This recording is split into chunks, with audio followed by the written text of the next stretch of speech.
Ya se ve, ¿no? Listo. Y ya, vemos Ok. la presentación.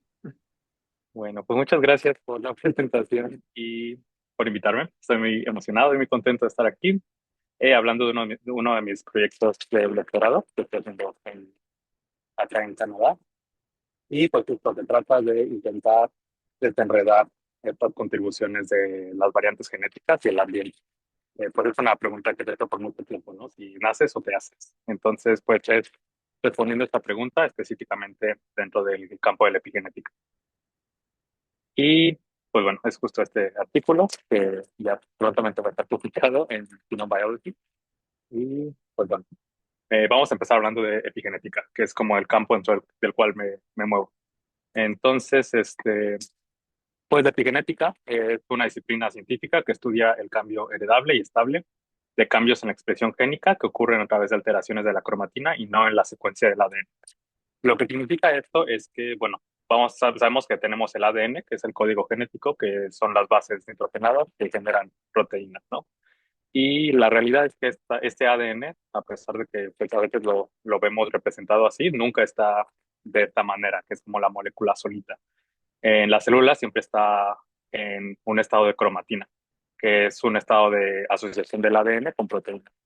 Y esta cromatina, que es como el estado realmente activo en la célula, puede tener distintas moléculas que se le pegan y fungen como etiquetas que hacen que permiten que la célula interprete este código genético. Eh, para tenerlo como un poquito más, y bueno, y hay como varios tipos de etiquetas que tienen distintos significados y en general generan un lenguaje de cómo es que la célula interpreta su código genético. Entonces, pues, como para tener un poquito más claro cómo es el concepto de la epigenética, imaginemos que lo que tenemos aquí es una secuencia de ADN, que pues realmente son palabras, son letras, ¿no? Esto es como haciendo una analogía con un poema. Entonces, pues sabemos que hay un poema aquí, pero pues como está en este estado real, en este estado actual aquí, pues no podemos interpretarlo, ¿no? Porque pues pues no tenemos como ningún no, signo de espacios, no tenemos acentos, tenemos algunas letras que pues están como que metidas ahí y no realmente no significan nada. Entonces, lo que hace la epigenética es generar un lenguaje en el cual convertimos esto en esto. Entonces, si ven aquí, la diferencia es que pues aquí estamos añadiendo espacios, estamos añadiendo pues signos de interrogación, acentos, estamos escondiendo algunas letras que no significan nada para de esta forma como convertir este texto en algo que tenga un significado. Entonces, pues en este caso, eso es lo que es la epigenética. Son este tipo de marcas que no están alterando la secuencia del ADN, que en esta analogía significa que no están ingresando letras o están cambiando letras aquí en el texto, sino que están escondiendo algunas cosas y están añadiendo algunos símbolos que nos permiten interpretar de mejor manera el texto. Entonces, de esta forma es que la epigenética bueno, establece marcas que nos ayudan a interpretar el ADN. Y bueno, algunos fenómenos biológicos regulados por la epigenética. Está la diferenciación celular, que es súper importante. Y pues si se ponen a pensar, tenemos muchas células en nuestro cuerpo y todas las células tienen el mismo contenido de ADN. A pesar de esto, tenemos una diversidad increíble de células, ¿no? Por ejemplo, si vemos en nuestro cuerpo, si tomamos una célula nerviosa, puede ser una neurona, y la comparamos con una célula epitelial, pues ven que tiene una forma y una morfología súper distinta y aparte de funciones también muy distintas en el cuerpo, ¿no? Y esto a pesar de que ambas son clones exactos en cuestión de ADN. Y lo que pasa es que debido a que estas marcas ponen en distintos lugares y esconden segmentos distintos de los genes, esto hace que pues genere una diversidad gigante de células a raíz de un solo contenido genético. Y todo esto es mediado por la epigenética. Y otro ejemplo, que no es el humano, también se ha visto relacionado la epigenética que es importante en otros grupos taxonómicos. En este caso, un ejemplo son las abejas. También, bueno, las abejas, la mayor reproducción que tienen es por partenogénesis, que significa que la reina hace clones de sí misma y pues las abejas realmente, en cuanto a contenido genético, son clones de la reina, pero fisiológicamente y morfológicamente tienen distintas características, ¿no? Por ejemplo, las obreras y las reinas. Y se han visto en estudios que esto se debe a que la alimentación, en este caso la jalea real, tiene moléculas que establecen marcas epigenéticas que hacen que la reina se desarrolle como reina. Y en el otro lado tenemos las obreras que se alimentan de miel y pues la miel genera otro tipo de patrones epigenéticos que generan morfologías y comportamientos totalmente distintos, a pesar de que el ADN es el mismo. Entonces, pues de esta forma es que la epigenética puede hacer que de un mismo código genético se generen muchos tipos de morfología. Y como les mencioné, la epigenética tiene varias etiquetas. Una de las etiquetas que es la más estudiada se le llama metilación del ADN. Y la metilación del ADN, si reconocen que esta molécula de aquí es una citosina, que es una de las bases nitrogenadas que compone el ADN.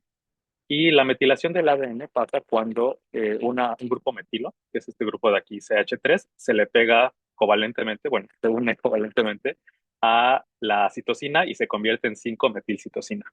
Entonces, como pueden ver, este es una etiqueta molecular que se le pega y este fenómeno solo ocurre en contextos que llamamos CPG, que significa una citosina seguida de una guanina y la P significa el grupo fosfato que une estas dos eh, moléculas. Entonces, este fenómeno puede suceder en cerca de 30 millones de CPGs que tenemos en el genoma. Entonces, se puede pegar o no en muchos lugares y cuando se ha visto que cuando está presente se está involucrado en distintos fenómenos biológicos, como puede ser reprimir genes, mantener la heterocromatina, tener un splicing alternativo.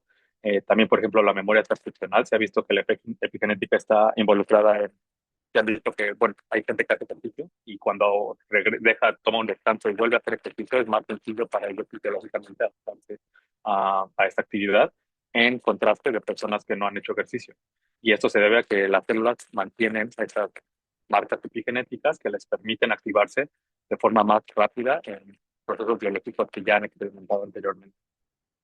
Entonces, pues bueno, en conclusión, la metilación del ADN está involucrado en muchas cosas de biología y entender los patrones de variación de metilación del ADN es importante porque debido a que la metilación del ADN se asocia con la expresión de los genes, también variación en metilación del ADN en una población puede asociarse a cambios fenotípicos. Y específicamente hay estudios que han visto cómo diferencias en metilación del ADN se ha asociado con muchos síndromes como autoinmunes, metabólicos, neurológicos y fenómenos como el cáncer o el envejecimiento. Entonces, entender de dónde es que proviene esta variación de la metilación del ADN es importante porque de esta forma podemos entender un poco de qué es lo que está causando estos cambios en fenotipos o características de una población. Y aquí cuando hablo de variabilidad de la metilación del ADN, significa en un locus, en un segmento específico del ADN, qué tanta dispersión tenemos en valores de metilación en una población. Entonces, pues ya les dije que es muy importante los cambios de metilación del ADN, pero ¿qué es lo que sabemos? ¿De dónde es que puede provenir esta variabilidad y qué ocasiona estos cambios? Hay dos factores principales que ocasionan cambios en la metilación del ADN. Uno de ellos son cambios en la genética y se ha visto recientemente que cambios en el fenotipo puede asociarse con diferencias en metilación del ADN. Y esto se debe a que pues, estos distintos fenotipos, que son distintas pues, distinta genética puede ocasionar cambios en cómo las proteínas que están involucradas en quitar o poner marcas epigenéticas se unen a la vez. Entonces, si tenemos un genotipo que hace que esta proteína, que por ejemplo va a poner una marca, no se una también, pues esto va a generar cambios. Y esto es muy interesante porque, pues como recuerdan la definición de epigenética, es que son cambios en la expresión que son independientes totalmente de cambios en el ADN, pero recientemente se ha visto que pues no tanto y justo es parte de eso es mi presentación. Y en el otro lado tenemos exposiciones ambientales. Esto es un campo que se ha estudiado mucho y pues históricamente la epigenética se ha pensado como el campo que estudia cómo es que el ambiente modifica tus genes. Entonces hay un montón de estudios en este factor de cómo es que, por ejemplo, fumar, hacer ejercicio, tu nivel socioeconómico, adversidad, etcétera, genera cambios en los patrones de metilación. Entonces, en general, entendiendo tu genética y tus exposiciones ambientales, podemos entender tu metiloma específicamente. Y en este caso, metiloma es el conjunto de todas las marcas del ADN que tienes en tu cuerpo. Entonces, pues bueno, ya dijimos que importa la genética y importa el ambiente, pero un nivel extra de complejidad es que las exposiciones ambientales no significan lo mismo a lo largo de la etapa del desarrollo, de distintas etapas del desarrollo humano. Y específicamente hay un campo que se llama DOHA, que significa Developmental Origins of Health and Disease, que estudia cómo es que en los primeros años de vida tenemos una ventana muy sensible en la cual pues sabemos que hay muchos procesos que se están desarrollando cuando somos bebés, ¿no? Bueno, durante la gestación y cuando somos bebés. Hay muchos órganos que están desarrollándose, hay mucha remodelación de los tejidos, etcétera. Y en este momento somos especialmente susceptibles a estas exposiciones ambientales. Y esto se debe, bueno, lo que se teoriza es que cuando somos bebés y cuando estamos en el útero, intentamos sentir el ambiente externo y hacer remodelaciones que nos permitan adaptarnos a futuras condiciones. Entonces, por ejemplo, si en el útero tenemos una falta de nutrientes, eh, el cuerpo puede remodelarse para adaptarse, sabiendo que probablemente en el futuro no vaya a haber nutrientes. Lo que sucede es que después de esto, si esta adaptación puede ser que sea buena en ese momento, pero a lo largo de los años esas situaciones cambian y esto puede generar que estas adaptaciones fisiológicas que pues son estables no cambien y esto no pueda ser benéfico, sino que también pueda generar enfermedad. Y uno de los mecanismos que está detrás de esta programación del desarrollo son modificaciones epigenéticas.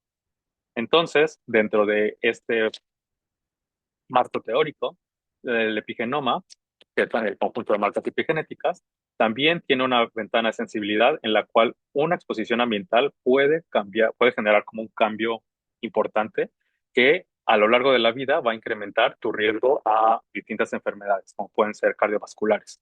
Y esta misma exposición sí pasa después, cuando estamos fuera de esta ventana de sensibilidad, ya no ocasiona ya no ocasiona un cambio importante. ¿Por qué? Pues porque ya los órganos ya están desarrollados, esta red de regulación genética ya está un poquito más establecida y conectada y es un poco más resiliente.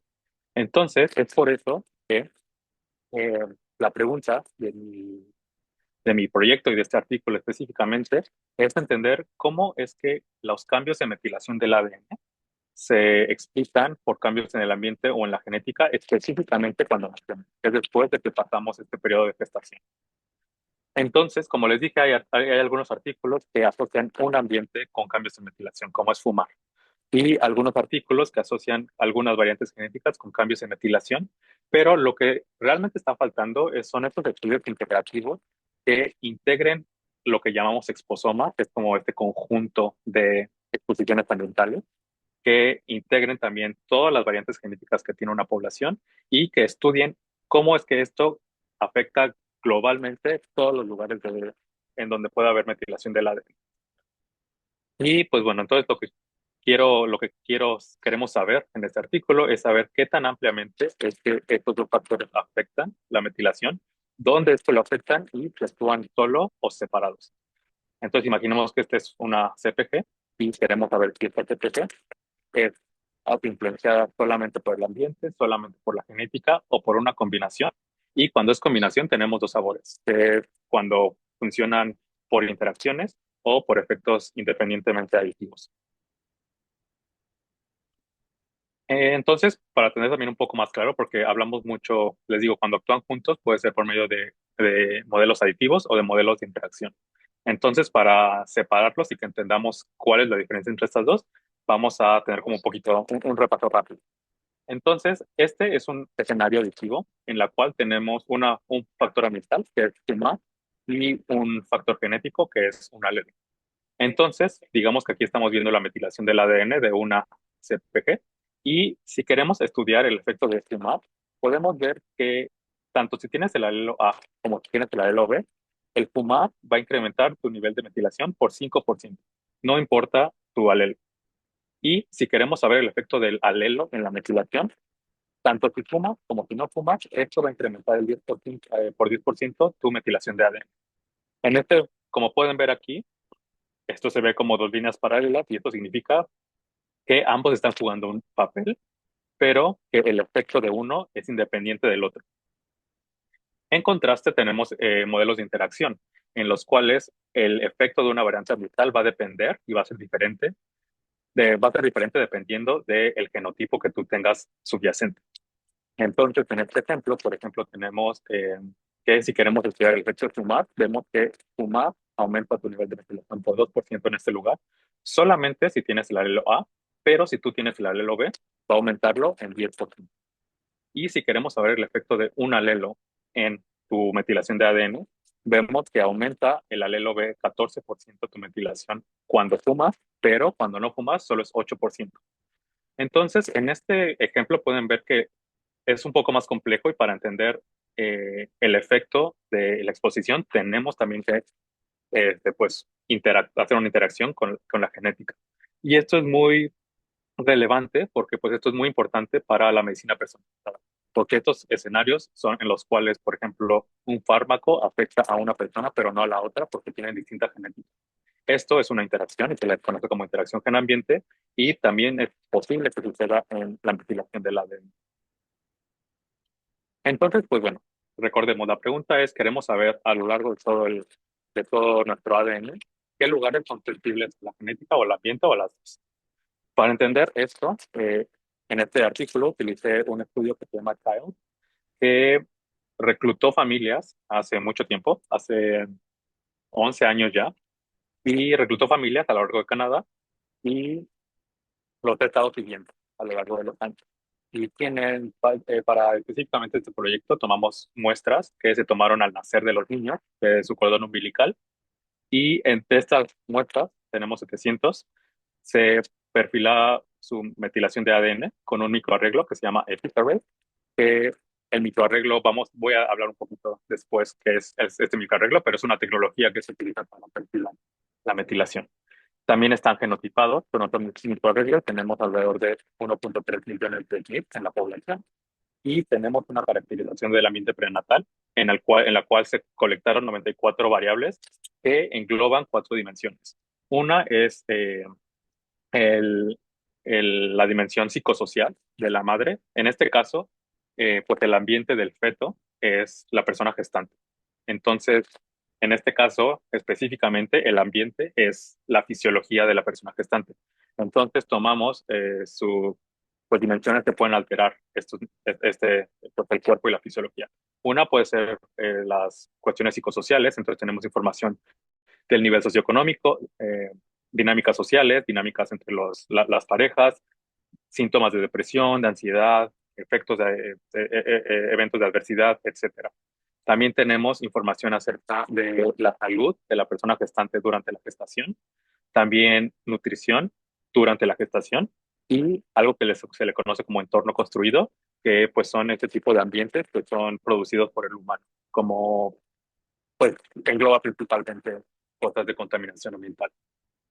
Entonces, pues bueno, en general tenemos todo esto y queremos integrarlo para saber qué es lo que está pasando. ¿Y cómo es que analizamos esto? Como les dije, en el campo faltan este tipo de estudios que integren tanta información, ¿no? Que integren como el ecosoma, el genoma y el metiloma. Entonces, como no había un marco metodológico desarrollado para poder hacer esto de forma reproducible, lo que hice fue también desarrollar un método para poder analizar estos datos y resolver la pregunta, que pues, obviamente también fue construido con base en investigaciones previas y otros grupos de investigación. Y este paquete que desarrollé se llama RAMEN, que significa Regional Association of Metallome with Exposome and Chinal. Y es un paquete en R que te permite integrar estos 3 tipos de datos y entender qué es lo que está pasando. Vamos a ir como poco a poco con la metodología y vamos a ir como desglosando los resultados. Pero, pues bueno, el primer paso consiste en identificar. Primero empezamos tomando los datos de metilación del ADN. Entonces, el primer paso es identificar los sitios de metilación que presentan mucha variabilidad en la población. Eso es importante porque va a haber sitios que no va a haber variabilidad, que están pues igual en todas las personas y no queremos gastar tiempo y recursos estudiando estos sitios que realmente pues, no vamos a encontrar nada porque no hay cambio. Entonces, lo primero es encontrar estos sitios que tienen variabilidad y después los agrupamos en regiones que llamamos variably methylated loci. En este caso, hay dos tipos de sabores de estos dulces. Uno de ellos se le llama VMRs, que significa Variable Methylated Regions, que es un constructo que se ha utilizado por mucho tiempo, bueno, por algunos años en la metilación. Y la razón de la existencia de por qué agrupamos cosas en regiones es porque sabemos biológicamente que una CPG, si está cerca de otra, usualmente las dos CPGs van a tener el mismo patrón de metilación. Porque pues la proteína que le pega las marcas a una CPG, si la otra está cerca, pues también se la va a pegar. Entonces, biológicamente sabemos que las CPGs que están cerca se comportan igual. Entonces, es por esto que queremos generar estas regiones, porque pues no queremos modelar. Si estos tres sitios tienen los mismos, te dan la misma información, no queremos desperdiciar tiempo y poder estadístico modelando las tres cosas cuando son lo mismo. Entonces, lo que hacemos es agrupar estas cosas en esto que llamamos VMR. Algo que introduce en este paquete es algo que se llama sparse EMPs. La razón por eso es que recordemos que estamos trabajando, les dije que estamos trabajando con microarreglos. Y los microarreglos son una plataforma que se utiliza para medir la metilación del ADN y es la forma más predominante en estudios epidemiológicos. Porque a diferencia de otros campos como puede ser la transcriptómica o cosas que utilizan más secuenciación, en este caso hacer un perfilación de metilación con secuenciación es muy caro y no te da tanta, como les dije, o sea, es muy diferente la dimensionalidad porque en transcriptómica tenemos 20.000 genes y en metilación de ADN tenemos 30 millones. Entonces, es muy distinta la dimensionalidad y el costo de esto, y por eso es que, a diferencia de estudios con RNA, en epigenética todavía es muy predominante el uso de microarreglos porque te permite tener perfiles de metilación a lo largo de toda la población y poner una población o muestra relativamente grande. Y lo que sucede aquí es que, como funcionan los microarreglos, es que las compañías que los generan escogen y curan una lista de sitios que son relevantes en la biología, que se han visto que son sitios que su metilación afecta a fenómenos como el cáncer o desarrollo de enfermedades, etcétera, pero pues son escogidos. Entonces escogen estos segmentos y los pegan a esta plataforma. Entonces, esta plataforma solamente va a medir los sitios que están diseñados para medir. Entonces, en este caso, una de las más comprensivas, que es la que utilicé en este estudio, se llama EPI, porque perfila la metilación en cerca de 1 millón de sitios en el genoma. La cosa aquí es que si tomamos solamente en cuenta esta definición que se utiliza pues, canónicamente en este campo, pues hay muchos sitios, muchas regiones en el ADN que en estos microarreglos solamente están representados por una sola sonda. La sonda es este pedacito que se pega aquí y mide un sitio específico. El problema es que este microarreglo específicamente, casi todas las regiones reguladoras del ADN están representadas por una sola sonda, porque lo que quiere este microarreglo es maximizar el sitio de ADN que está, el sitio, maximizar los sitios del genoma que está perfilando. Entonces, muchos sitios están diseñados para solamente usar una sonda y, como les dije aquí, si solamente tenemos una sonda, pues no podemos agruparlo. Entonces, utilizar este constructo de regiones realmente resulta, pues te ayuda un poco estadísticamente, pero te quita un montón de información en estas regiones que sí hay muchos sitios de CPG, pero la tecnología solamente está perfilando uno. Entonces, lo que quisimos fue recuperar este tipo de sitios que son muy importantes y que te dan una mayor información de los cambios de metilación, pero pues que por diseño pues no pueden ser agrupados en regiones. Entonces, pues bueno, estamos aquí. Lo que hicimos fue agrupar todo esto en regiones que son lo que vamos a estudiar. Eh, Aquí en este es la figura, creo que 2 del artículo, pueden ver la distribución en azulito de estas regiones que llamamos VML y pueden ver que están en general en todas partes. No hay algún cromosoma que tenga más densidad, sino que hay variación a lo largo de todo el genoma. Y específicamente, el 77% de estos sitios que estamos modelando son estos que son sparse DMPs, que son sitios que en estudios anteriores se tiraban a la basura porque pues no eran regiones. Eh, y pues vemos que están enriquecidos estos sitios con variación en metilación del ADN en regiones específicas, como es en mar abierto, en cromatina fluorescente y en cuerpos, en regiones intergénicas. Entonces, pues bueno, esa es como la descripción de los sitios que estamos modelando. ¿Dónde está la variabilidad en el genoma? Está casi en todas partes, pero principalmente en regiones intergénicas. Ya que tenemos las regiones, lo que sigue es el tercer paso, que es modelar la contribución de la genética y el ambiente. Entonces, para cada una de estas regiones, que son 28.500, queremos saber por cada una de ellas cuáles son sensibles al ambiente o a la genética o ambas. Entonces, pues nos movemos al tercer lugar. Aquí también implementamos una metodología, un paso que se basa en un algoritmo de Machine Learning, porque lo que sucedería si solamente utilizamos todas estas regiones y ajustamos todos los modelos con todos los datos que tenemos, es que son muchísimos datos. Eh, para empezar, solamente estamos modelando los SNPs que están en cis. Los SNPs son variantes genéticas y solamente utilizamos los que están en cis porque sabemos biológicamente que los que están cerca son los que tienen más probabilidad de afectar la metilación del ADN. Entonces, para reducir el espacio y como quitar un montón de variables, solamente lo restringimos a los SNPs que están en cis. A pesar de esto, sí, solamente como calculando cuántos tipos de modelos tendríamos que fitear o ajustar para resolver estas preguntas, lo que pasa es que tenemos, por cada una de las regiones, tenemos en promedio 1.000 SNPs en cis, que son los modelos que podrían ser solamente explicados por genética. Tenemos también los modelos que podrían ser explicados solamente por el ambiente, que son 94, porque son 94 variables y es un modelo por variable.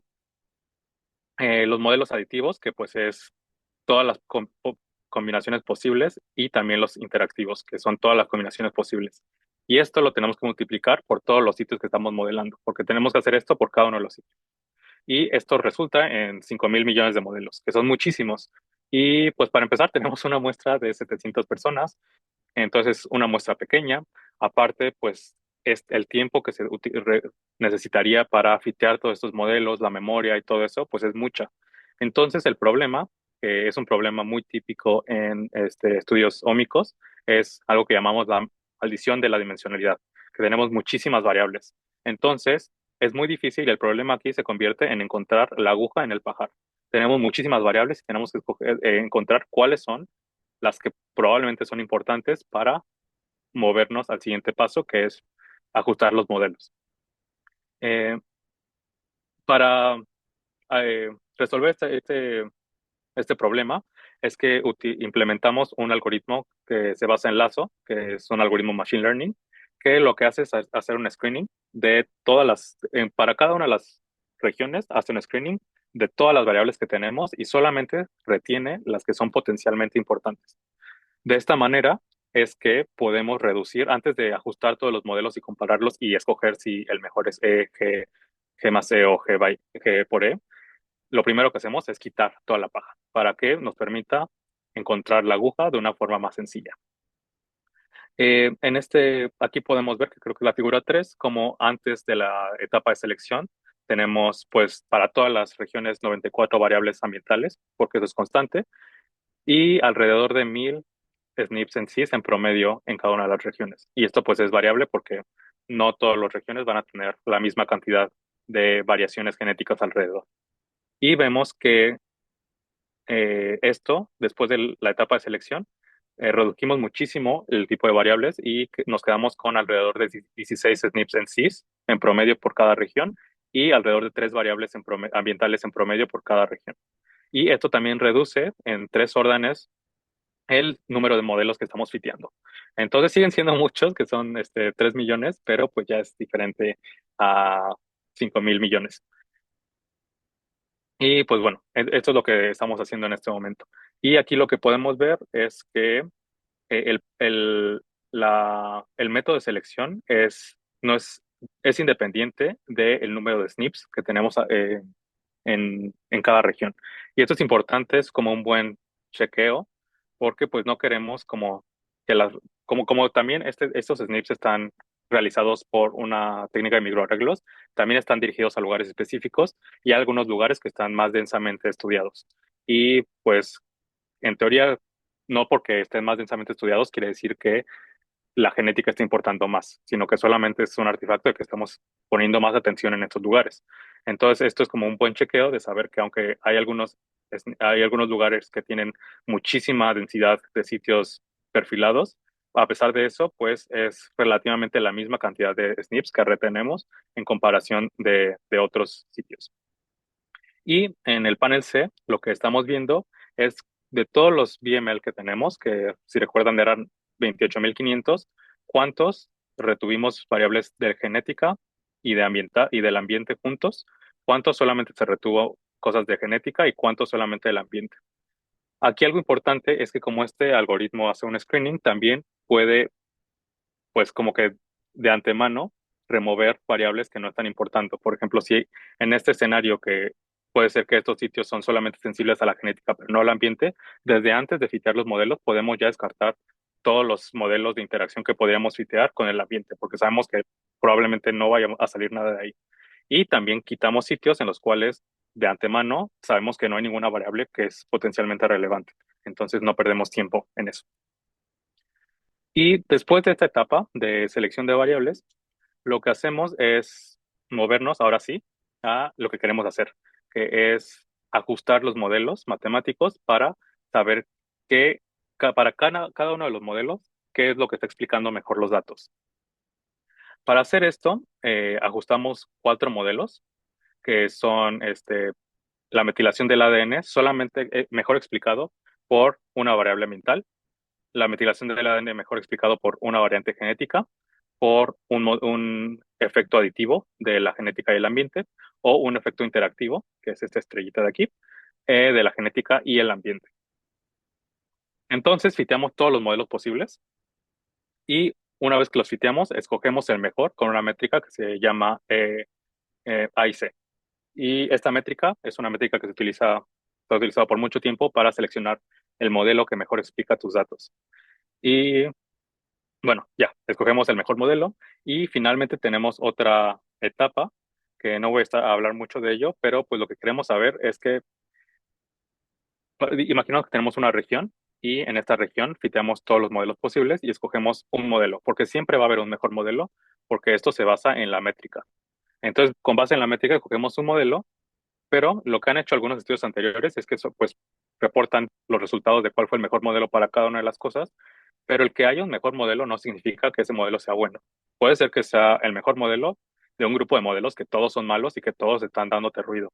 Entonces, lo que implementamos, que también es nuevo en el paquete comparado con estudios anteriores, es una etapa que se basa en un análisis de permutación que nos permite estadísticamente saber, bueno, identificar las regiones en las cuales todos los modelos que tenemos se comporta como ruido.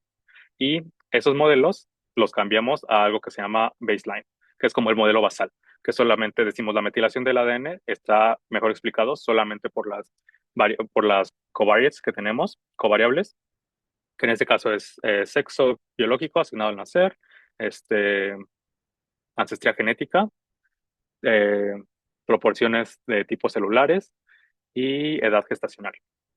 Entonces, como interpretamos estos modelos B, es que en estos modelos nuestros datos no nos permiten explicar eh, pues esta región.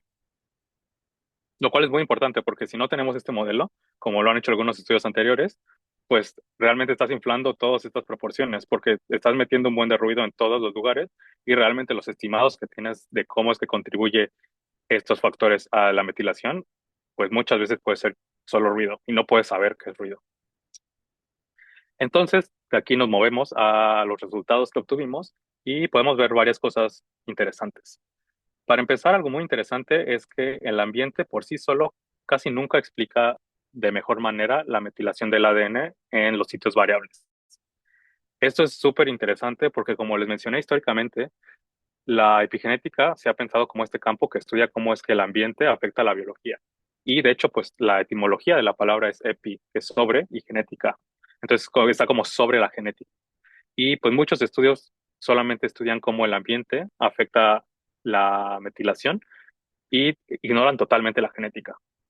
Lo que estamos viendo aquí es que no es que el ambiente no esté jugando un papel importante, vemos que en gran proporción está presente en los modelos, pero los modelos que mejor explican son usualmente modelos que incorporan a la genética aditivamente o por medio de interacciones.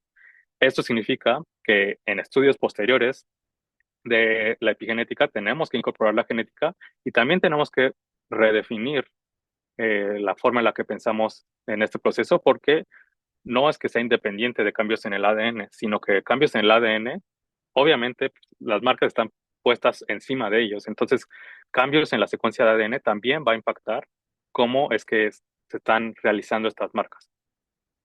Eso es lo que estamos viendo aquí. Algo también muy interesante es que el método que desarrollé también te permite hacer un análisis que se llama decomposición de varianza, que lo que hace es que en un modelo puedes estimar qué tanto de la variación está siendo explicada por cada uno de los segmentos de tu modelo.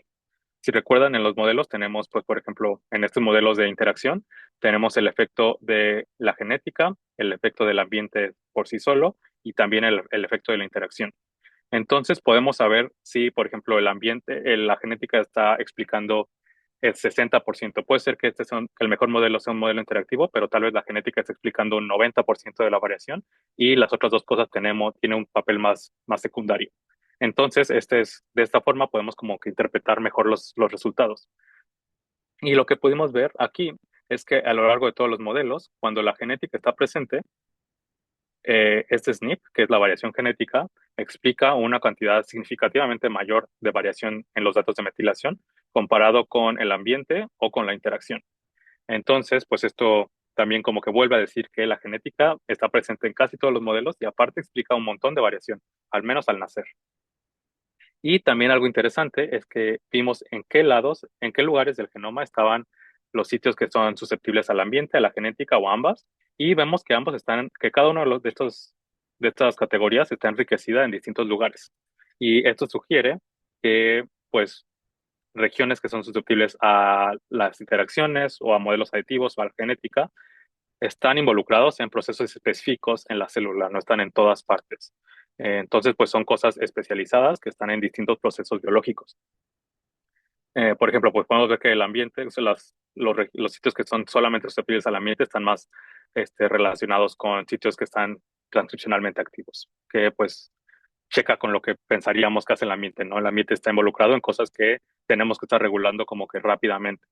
La genética está involucrada más en cosas intergénicas, que usualmente en los lugares intergénicos tenemos cosas reprimidas que no queremos que se estén expresando. Entonces, tiene sentido que eso esté un poquito más bajo un control genético. Y la última pregunta que quisimos responder es si eran reproducibles estas tendencias en otras poblaciones.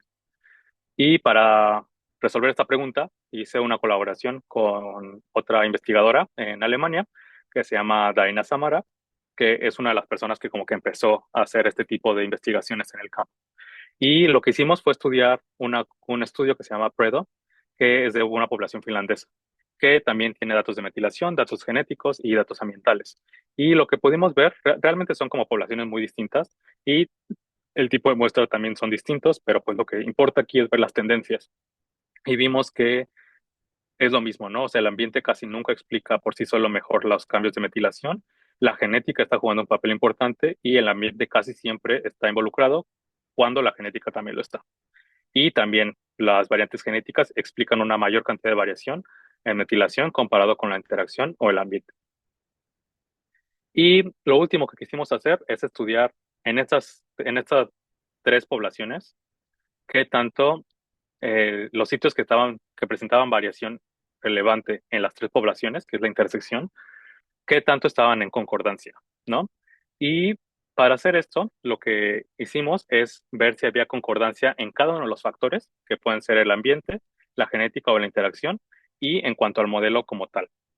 La razón por la cual hicimos esta separación por factores es porque, si recuerdan, los modelos son modelos que se les llama nested, que está como que un modelo pues, es la parte reducida de un modelo más grande. Entonces, por ejemplo, si vemos este modelo ambiental, El modelo ambiental es una forma reducida de este modelo de interacción, porque tenemos las covariables y el ambiente.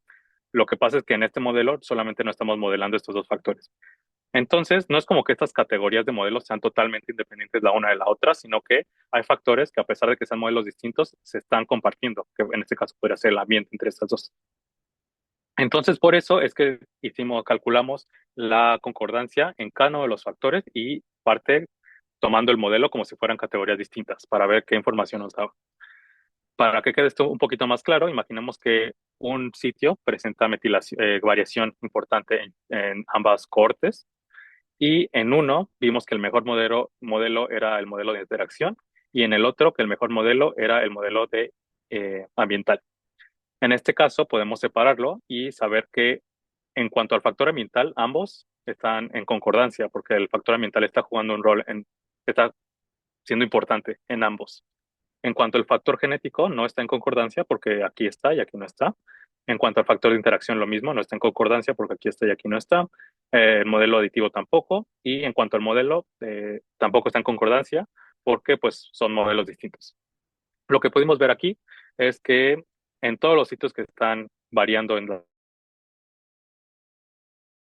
entonces, siempre que tenemos efectos genéticos, son efectos que están en concordancia. Entonces, la genética parece que que tiene efectos más grandes y aparte efectos más reproducibles en comparación con el ambiente o la genética o las interacciones. Y bueno, finalmente la relevancia de este estudio es que pues, primero nos permite entender el rol de la genética y el ambiente en una etapa muy sensible en el desarrollo humano y aparte generamos un catálogo detallado de regiones genómicas que son susceptibles a variación genética o a variación ambiental o ambas cosas, lo cual puede ser muy útil para anotar si tenemos sitios que sabemos que están asociados con alguna enfermedad podemos generar hipótesis de saber, ok, al nacer, estos sitios son afectados por el SNP-X y, no sé, la dieta de carbohidratos. Y entonces como que podemos generar este tipo de hipótesis y también es un recurso muy útil que puede ser utilizado para refinar estrategias de medicina personalizada y ámbito de saber qué tipo de variantes interaccionan con qué tipo de variantes ambientales. Y también finalmente desarrollé el paquete, que no había paquetes anteriormente, lo cual pues abre la puerta a que nuevos estudios con otras poblaciones generen resultados y podamos compartirlos. Limitaciones, hay pues como en todo estudio hay limitaciones y es importante tomarlas en cuenta.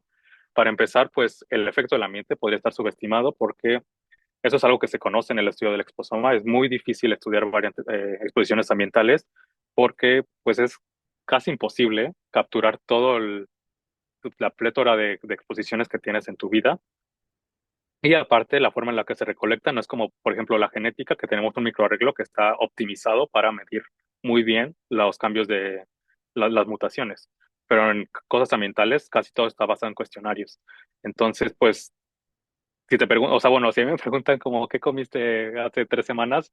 Pues no me acuerdo, ¿no? Entonces, pues todo esto también, la forma en la que recolectas dieta, cosas de dieta son con cuestionarios. Entonces, pues es difícil saber muchas veces si lo que están reportando las personas es real. También, pues nuestros resultados son asociaciones exploratorias. Eh, Cabe recalcar que, pues, asociación no es causalidad. Entonces, todo esto son asociaciones y nos permite tener un panorama general, pero pues para realmente probar causalidad tenemos que hacer muchos más estudios. También, aparte de eso, metodológicamente es imposible desenredar correlaciones entre variables. Algo que existe y se sabe en humanos específicamente es que sabemos que tristemente no todas las poblaciones tienen las mismas oportunidades, ¿no? En cuanto también a exposiciones socioambientales, hay algunas poblaciones que tienen genotipos específicos que están sistemáticamente expuestas a exposiciones ambientales iguales. Por ejemplo, una población que está expuesta a pobreza, por un ejemplo, eh, usualmente porque eso está asociado a poblaciones, pues las variantes genéticas también están correlacionadas con las variables ambientales. Entonces, en este caso es imposible metodológicamente separar esto porque están pegadas en el estudio. Entonces, pues también es como necesitamos tener como un poco de cuidado cuando estamos interpretando estas cosas y cuando queremos hacer statements de casualidad. Y finalmente, por simplicidad, solamente modelamos los cambios en la metilación del ADN con una sola variable genética y una variable ambiental por cada uno de los modelos. Esto es por simplicidad, pero sabemos que biológicamente un sitio de metilación puede estar afectado por muchas variantes genéticas y muchas variables ambientales y también interacciones entre la genética, dentro de la genética y las expresiones ambientales. Entonces, pues de por sí son muchos modelos, pero modelar estas cosas con muchas más variables se vuelve mucho más complicado. Entonces se necesitan, bueno, con el avance de la computación y más métodos que te permitan analizar gran cantidad de datos, podemos como que empujar un poco más de esto en el futuro.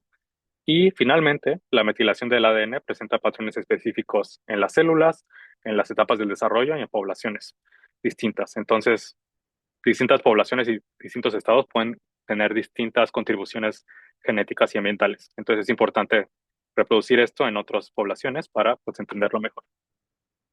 Y pues ya, finalmente, el paquete Ramen es un marco reproducible para hacer este tipo de análisis y la genética es muy importante en la metilación del ADN al nacer. Y pues ya, muchas gracias por escuchar, por estar aquí y si tienen preguntas, pues estaré contento de responderlas.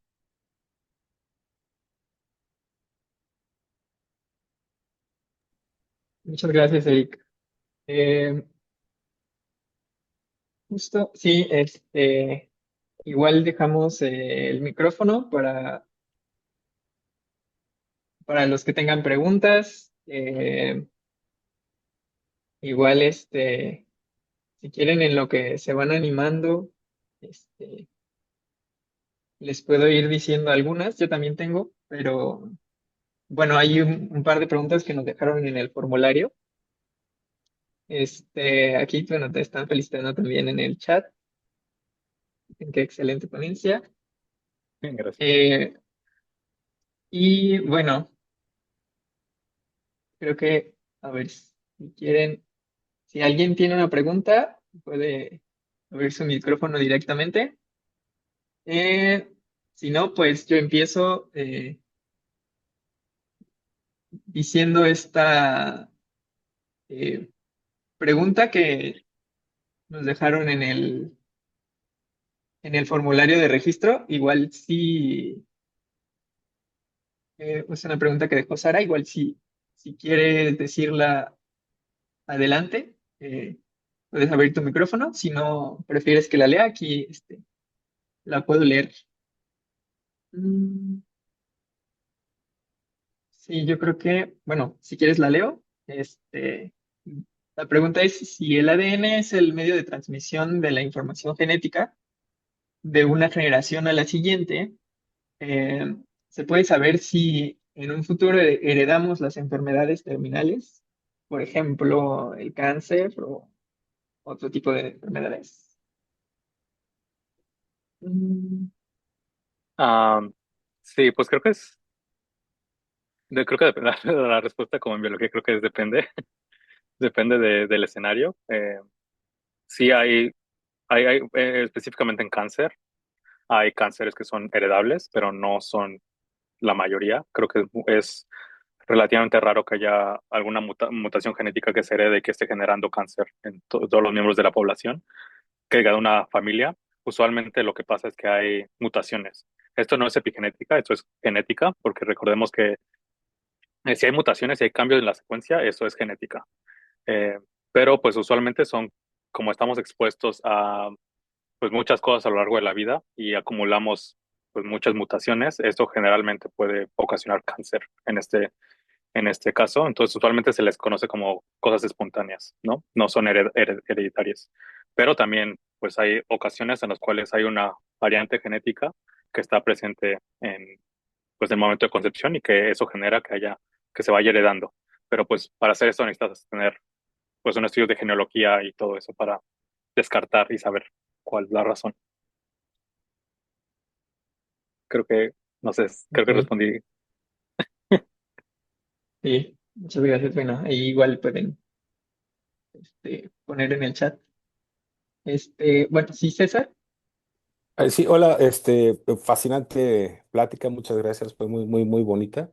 Yo tenía tengo un montón de dudas, ¿no? Pero yo creo que habría que leer más. ¿Qué pasaría con cuando los fondos genéticos, digamos, aquí tienes un montón de SNPs, ¿no? Pero si los variantes alélicas fueran las mismas, digamos, homocigotos, ¿no? Yo sé que las metilón estaríamos esperando los mismos niveles de metilación, pero, Justo. pero ¿esto es cierto o habría alguna especie de imprinting también o habría alguna especie de variantes, a pesar de que la variantes en el nivel de metilación, a pesar de que estamos hablando este, del mismo alelo? Gracias. Sí, estás preguntando si creo que si me di la pregunta es si juega un papel importante que haya una presencia o ausencia de un alelo, ¿no? En el estudio. Sí, o sea, estaba viendo, ¿no? Cómo presentabas estudios tan interesantes. Y decía, ¿qué pasaría si fuera el mismo alelo, ¿no? Obviamente esperaríamos la misma metilación, ¿no? Pero mi pregunta ¿sería así o también habría la contribución del origen del alelo en la metilación, ¿no? Sí, justo creo que es una pregunta muy, muy importante y es uno de las limitaciones también del estudio, que en este caso estamos, como mencionas, si un alelo está involucrado, pues esperaríamos un cambio, pero si en la población que estamos estudiando ese alelo no está presente, pues no vamos a ver ningún cambio. Pero eso no significa que la genética o el ambiente no esté jugando un papel, sino que como estamos teniendo una población homogénea, no estamos viendo ese papel en los resultados.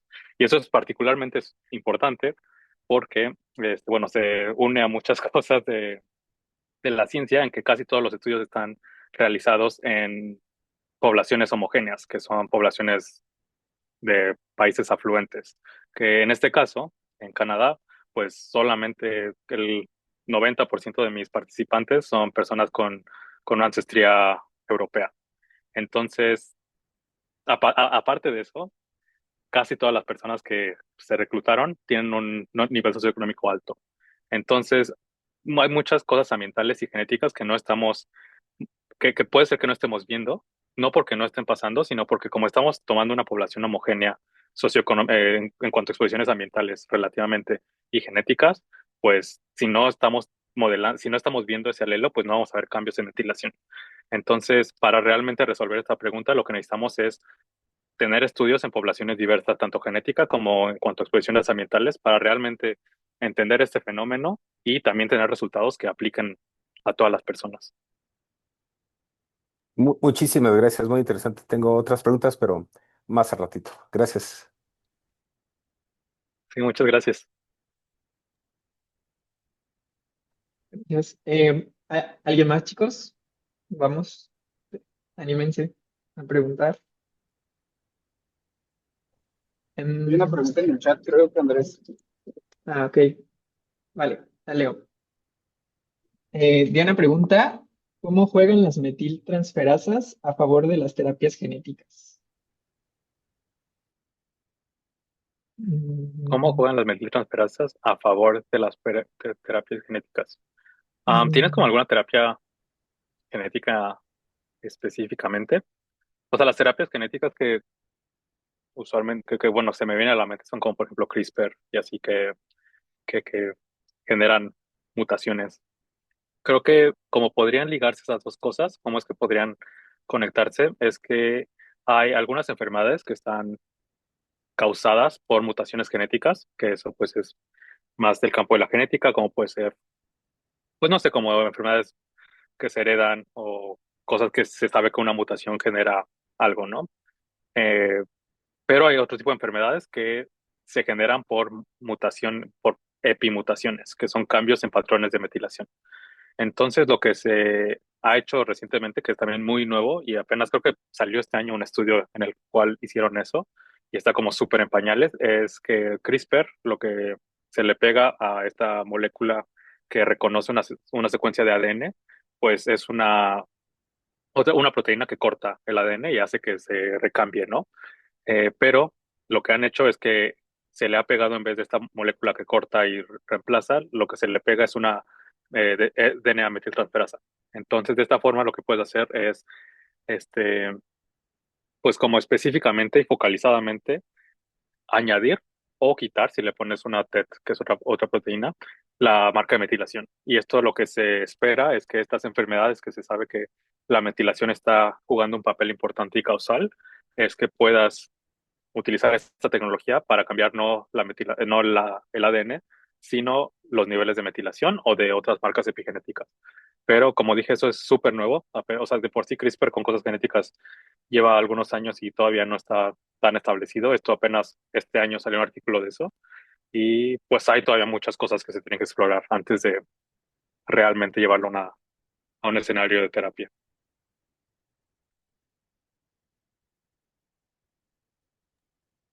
Ok. Um, bueno, pusieron otra pregunta. Jair dice que en los modelos casi nunca ganó solo ambiente. ¿Crees que eso se debe al ambiente prenatal, a que el ambiente prenatal realmente influye poco o que es difícil medirlo bien? No sé si la leí bien, si no la Muy vuelvo a buena leer. pregunta. No, Sí. sí, sí, sí lo entendí. Es muy buena pregunta. Creo que es una combinación de ambas cosas, definitivamente. Eh, Creo que pues una de las cosas es que tenemos pues 3 millones de variantes genéticas y solamente 94 variables ambientales. Entonces realmente pues la forma en la que estamos viviendo ambas cosas, ambos factores, es muy distinta. Entonces, y yo creo que juega un papel muy importante que no estamos midiendo todos los factores ambientales. Creo que definitivamente pues vemos que alrededor del 60%, como el 50% de los sitios de metilación que tienen variación, no estamos, vemos que ningún modelo que estamos dando es el mejor. Yo creo que dentro de esos 50% debe de haber alguna proporción importante que el ambiente está jugando un papel importante. Pero pues no lo sabemos porque no tenemos ese factor ambiental o porque lo que estamos midiendo es un poco ruidoso. Entonces creo que dentro de ese 50% debe de haber algunas cosas que yo creo que es más relacionado al ambiente porque pues realmente la genética, estos paneles tienen una medición muy comprensiva de variantes genéticas en poblaciones. Bueno, comprensiva relativamente porque también están diseñados en poblaciones europeas, pero se supone que son buenos para medir cosas en poblaciones diversas. Pero pues es mucho mejor que cosas del ambiente. Entonces yo creo que eso juega un papel importante, pero también hay algo cierto en lo que estamos viendo, que es que lo que se ha visto en estudios con metodologías distintas, que son con base en gemelos, es que la heredabilidad, que es como esta proporción de cambios que se deben a solamente la genética, son metodologías súper distintas y se basan en gemelos, pero se ha visto que la heredabilidad es es muy grande cuando naces y va bajando. Que lo que se interpreta es que el ambiente pues va ganando un poco más de relevancia. Y también esto tiene sentido porque si te pones a pensar cuando estás en el vientre, realmente tienes exposiciones ambientales, pero no todas van a estar atravesando la placenta, ¿no? Y tienes como un buen de capas extraembrionarias que están hechas para proteger al feto en desarrollo. Y aparte de eso, las variables ambientales están todo el tiempo reguladas dentro de la fisiología materna o de la persona gestante. Porque, pues, a pesar de que hay exposiciones, o sea, no puede haber algo que genere un cambio gigante en en el ambiente prenatal, que es la persona gestante, porque, pues, esa persona moriría.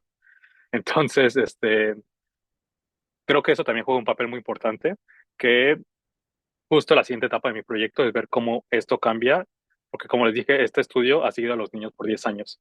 Entonces, la etapa de lo que estoy trabajando ahorita es ver cómo esto cambia a lo largo de los primeros 5 años de vida. Y lo que espero es que el ambiente, veamos como justo que el ambiente empieza como a ganar más relevancia, porque también cuando naces, pues ya estás expuesto a todo, a todo, todo, todo. Entonces, pues sí, creo que espero que responda a la pregunta, es una mezcla de las dos. Justo, muchas gracias. Creo que tenemos espacio para mm, dos preguntas más. Este, bueno, César, levantaste la mano otra vez. Ajá, Sí, sí, adelante. sí, perdón, es que está muy interesante la plática. Rápidamente, siguiendo con el tema que menciona, ¿no? Y eh, es que estoy pensando en el impacto impresionante de la metilación de un recién nacido al primer mes de vida, ¿no? Ya no en el ambiente de la placenta, sino en el exterior debido a la alimentación y cuidados y otros factores externos, como se comenta en la anterior pregunta, ¿no? Son cambios ambientales más drásticos. ¿Tú crees que se podría ver notablemente un cambio en estos procesos de metilación? ¿En qué etapa del recién nacido, ¿no? Acabas de mencionar, pues, que a los 5 años, ¿no? Pero ¿no crees que en etapas más tempranas donde el cuerpo del recién nacido se expone a estos cambios que nunca había experimentado, podría ser más drástico? Totalmente.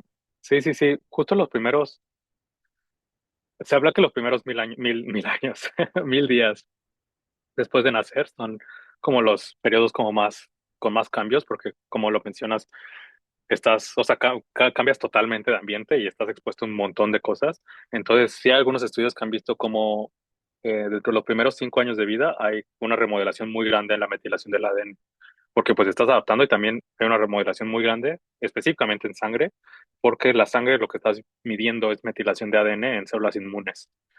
Entonces, el sistema inmune tiene un cambio gigante en los primeros años de vida porque pues estás entrenando a tus células, estás siendo expuesto a un montón de antígenos o de patógenos por primera vez. Entonces, lo que se hipotetiza, bueno, lo que se ha descrito es que los primeros 1.000 días de vida son los más, eh, como esta ventana como hipersensible.